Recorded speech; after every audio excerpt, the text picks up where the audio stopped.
नशीली चीज का सेवन नहीं करना, यह मेन भगवान बुद्ध का संदेश हम जनता तक देने के लिए आज के दिन ये झांकियाँ लाल किले से निकाली जाती हैं।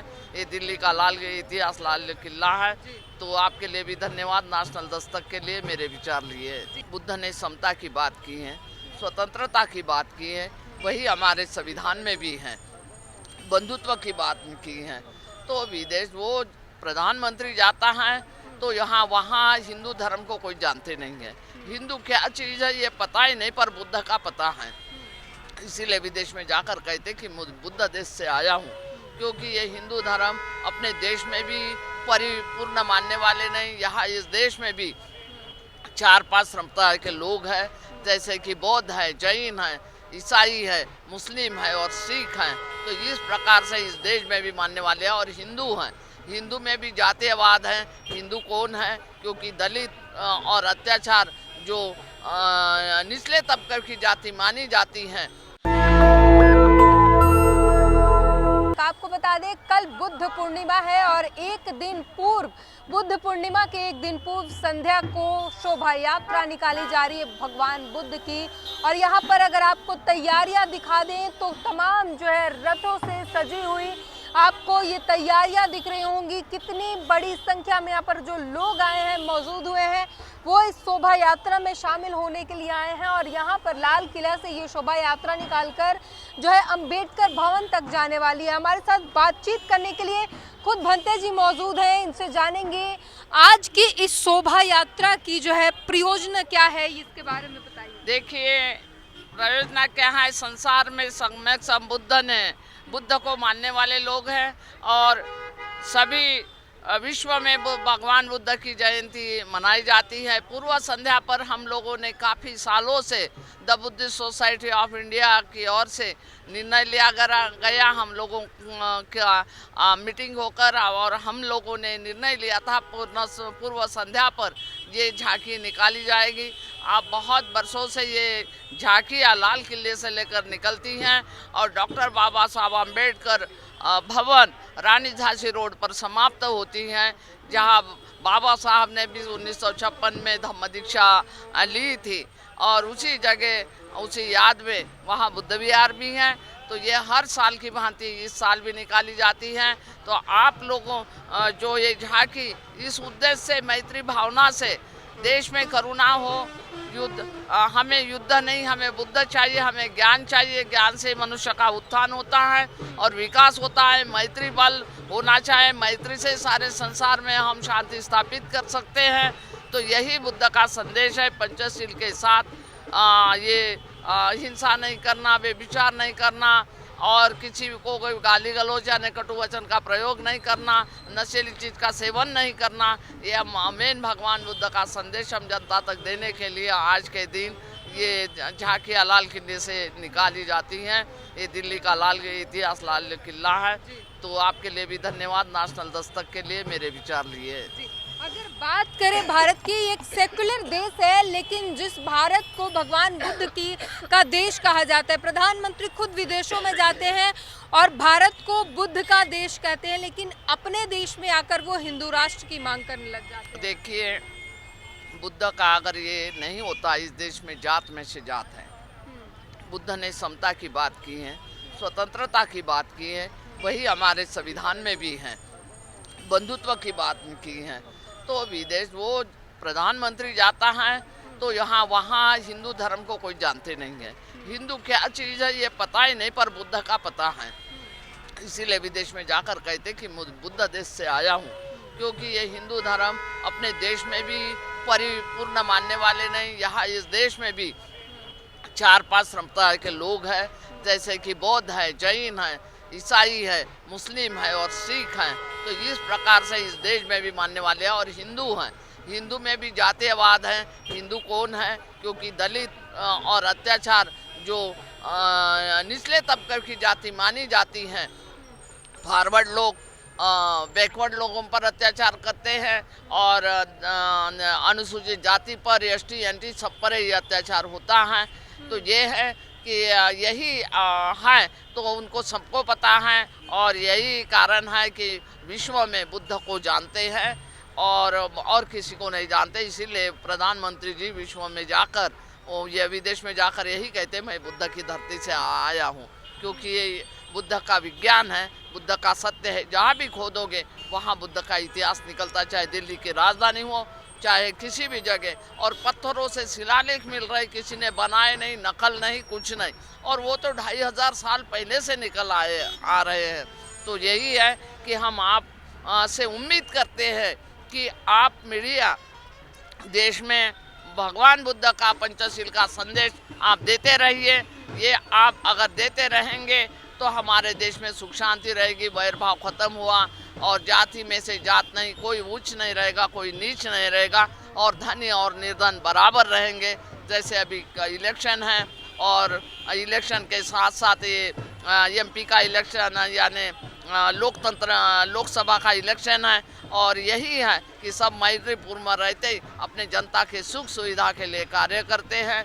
तो ये गणराज्य पहले भी था, बुद्ध का जहाँ ज्ञान की उत्पत्ति हुई उसके बाद में ही गणराज्य चालू था। आप लच्छेबई का सबसे बड़ा गणराज्य था। तो यही बाबा साहब आम्बेडकर ने संविधान में देकर आप पंचशील का ध्वज देखते हैं, 5 रंगों से बना हुआ है, समता, स्वतंत्रता, न्याय, शुद्धता और त्याग। तो इस प्रकार से आप लोगों में सभी महिला भी शिक्षित हो, क्योंकि ये संविधान के पहले लड़कियों को भी कोई हक नहीं था बाप की संपत्ति में, और वो तलाक तक नहीं ले सकती थी और धन तक नहीं रख सकते, और बाप की संपत्ति में भी बेटी का अधिकार नहीं होता था, पति के नहीं। पहले तो बाप के अधीन रहती थी, बाप में पति के बाद और पति के बाद पुत्र के अधीन रहते थे। पर बाबा साहब ने ये कार्य करते आप लोगों के भी ये सारे अधिकार दिए, और यही पंचशील और बुद्ध का संदेश है कि सब सुखी रहे, सबका मंगल हो, सबका कल्याण हो।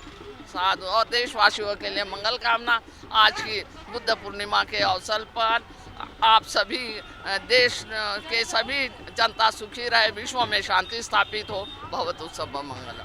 साधु साधु। एक सवाल ये भी है कि लगातार रह कर देश में जो अपने हिंदू राष्ट्र की मांग होती है, एक बड़ा तबका है जो कहता है कि ये हिंदुओं का देश है और भारत हिंदू राष्ट्र घोषित हो जाना चाहिए, क्या कहेंगे? नहीं, ये लोगों की मांग है, ये बात सत्य है कि हिंदू राष्ट्र होना चाहिए, वो पर अज्ञानी है, ज्ञान नहीं है।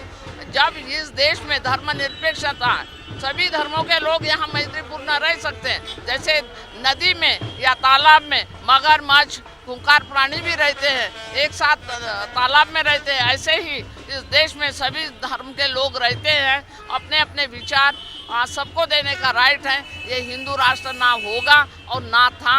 ये भारत देश है और भारत देश ही बना रहेगा। और जो है हिंदू की मांग करने वाले, उनको भी ज्ञान हासिल करें, विज्ञान के रास्ते पे चले, क्योंकि चांद पर भी आपने उपग्रह छोड़े हैं, सूरज तक छोड़े हैं। तो यही आपका विज्ञान, इसके विकास होगा, ना कि हिंदू राष्ट्र करने से विकास नहीं होगा। वही जात नीच ऊंच की खाई रहेगी, और जो फॉरवर्ड और बैकवर्ड यही बने रहेंगे।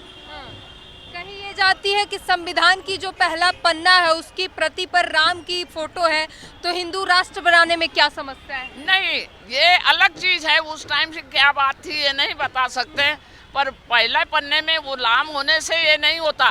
ये अशोक चक्र है, और हमारा अशोक चक्र 24 तिल्लियों से बनता है, और वो ऐतिहासिक है, वो महत्वपूर्ण है। अशोक चक्र से हमारी पहचान है, तिरंगा है, जिसमें चौथा नीले रंग से चक्र बनाया जाता है। तो हमारा अशोक चक्र मेन प्रतीक है, ना कि वो फोटो मानी जाती है। क्योंकि राष्ट्र की मांग जो है वो गलत है, संवैधानिक, ये संविधानिक नहीं है, गलत है। ये स्वार्थपूर्ण, द्वेषपूर्ण लिया हुआ इनका एजेंडा पड़ेगा, और समता, स्वतंत्रता, न्याय और बंधुत्व इसी पर चलना पड़ेगा, तभी आप लोगों का विकास होगा। और हिंदू के एजेंडे से विकास नहीं होने वाला है। एक सवाल ये भी है बंते जी, देश में जो है लोकसभा चुनाव चल रहा है, एनडीए इंडिया दोनों गठबंधन जो है दलितों, शोषितों की बात तो खूब कर रही है, लेकिन आए दिन कहीं ना कहीं अत्याचार होते हुए दिखाई दे रहा है। क्या लगता है, दोनों पार्टियां सिर्फ चुनावी मुद्दे भुना रही हैं या सच में कोई हित चाहता है? देखिए, इनका अपना एजेंडा होते, पक्ष और विपक्ष दोनों होते हैं, दोनों अपने कार्य करते हैं। जिसको जनता चाहेगी, जो चुनाव में चुनकर देंगे, वही बहुमत के साथ आएगा, वही देश चलाएगा। ये है, क्योंकि बाबा साहब आम्बेडकर ने जो संविधान में जो प्रावधान दिए हैं, तो ये लोकतंत्र है, रानी के पेट से कभी राजा पैदा नहीं होगा, आपके वोटों द्वारा होगा।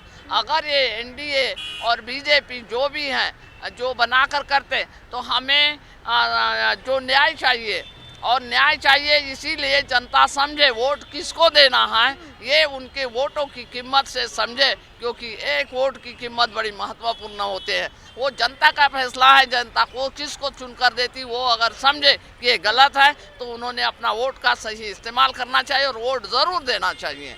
क्या लगता है कौन है जो बहुजनों के हित की बात करता है, बहुजनों के हितों की रक्षा करता है, संविधान की बात करता है? देखिए, बहुजन की रक्षा करने वाले आजकल तो इतने नहीं नजर आ रहे हैं। फिर बाबा साहब आम्बेडकर ने रिपब्लिकन पार्टी बनाई थी कि देश हित के लिए काम करेगी, वो भी नहीं। फिर कांशीराम जी ने ये बहुजन समाज पार्टी बनाई है, और उसमें भी आजकल बहुजन में भी अनेकों संगठन बनाए गए हैं बहुजन के नाम पर। जब तक आप संगठित नहीं होंगे तब तक आप विकास नहीं कर पाओगे। यही है, आप संगठित होगे तभी बहुजन समाज पार्टी या कोई भी लोकतंत्र में ये विकास के काम पे आएंगे। जब हमारे संगठन ही मजबूत नहीं रहेगा तो आप जीत नहीं पाओगे, क्योंकि 15% आदमी शासन कर सकता है और 85% आदमी जो है वो उनके वोटों से जो सरकार चुनी जाती है उनको कुछ नहीं मिलता है। तो बड़ी बात कही भंते जी ने कि बहुजनों को आज के समय में ज़रूरत है संगठित होने की। जब तक संगठित नहीं होंगे तब तक जो है बहुजनों का विकास नहीं होगा। और आज जो है ये देख सकते हैं जो है शोभा यात्रा निकाली गई है, और यहाँ पर रथों की जो है लाइन देख सकते हैं किस तरीके से दूर दूर से चलकर यहाँ पर लोग आए हैं जो इस शोभा यात्रा में शामिल हुए हैं। और ये लाल किला जो ऐतिहासिक जगह है वहाँ से शुरू होकर अंबेडकर भवन तक ये शोभा यात्रा जारी है। हमने भंते जी से बात की, जानने की कोशिश की क्या कुछ संदेश देना चाहती हैं, उन्होंने बताया। और इस वक्त जो लोकसभा चुनाव में जो बहुजनों की हित की बात कर रहा है, जो पार्टी की और जो बहुजनों के हितैषी हैं, वो तमाम तरीके की बातें कही भंते जी ने। और ये शोभा यात्रा देखिए किस तरीके से जो है पूरी सड़कों पर है, आपको ये गाड़ियाँ और शोभा यात्रा में लोग जो है शामिल हुए लोग जो है आपको दिखाई दे रहे हैं। ये शोभा यात्रा आगे चल रही है, लोगों से और भी लोगों से जानने की कोशिश करेंगे। सर क्या कहेंगे, क्या प्रयोजन है शोभा यात्रा की? हाँ जी, बुद्ध जयंती की हार्दिक शुभकामनाएं, सबको सुंगल मंगल में हो। भारतीय सब आज भारत पूरा बहुतमय हो रहा है। भारत में एक तरफ हिंदू राष्ट्र की मांग हो रही है, मोदी जी जाते हैं बाहर कहते हैं भगवान बुद्ध के देश से आए हैं, लेकिन भारत के अंदर जब आते हैं तो हिंदू राष्ट्र की बात हो जाती है। देखिए, ये खाने के दांत और दिखाने के जो दांत है ना, ये अलग अलग हैं मोदी जी के। लेकिन मैं राजनीतिक मसले पर नहीं जाना चाहूँगा। आज 22 तारीख है और कल 23 तारीख को भगवान बुद्ध की त्रिवेद पावन पूर्णिमा है और बहुत ही शुभ दिन है। तथागत बुद्ध ने विश्व को शांति का संदेश दिया, करुणा, मैत्री और भाईचारे का संदेश दिया, अहिंसा का मार्ग दिखाया। ऐसे महामानव की कल जयंती है। उसकी पूर्व संध्या पर आज पूरी दिल्ली के अंदर पूरी दिल्ली से जितने भी बुद्ध विहार हैं सबकी झांकियाँ आई हुई हैं, उसमें आज हम शामिल हुए हैं। तो सभी को मैं शांति का संदेश देना चाहूँगा। नेशनल दस्तक की आपसे गुजारिश है कि अगर इसको बचाना चाहते हैं तो नेशनल दस्तक को सब्सक्राइब करने के लिए रेड कलर के सब्सक्राइब बटन को दबाएं, फिर बेल आइकन की घंटी दबाएं। नेशनल दस्तक को बचाने के लिए बहुत जरूरी है कि हर खबर को शेयर करें, लाइक करें, कमेंट जरूर करें।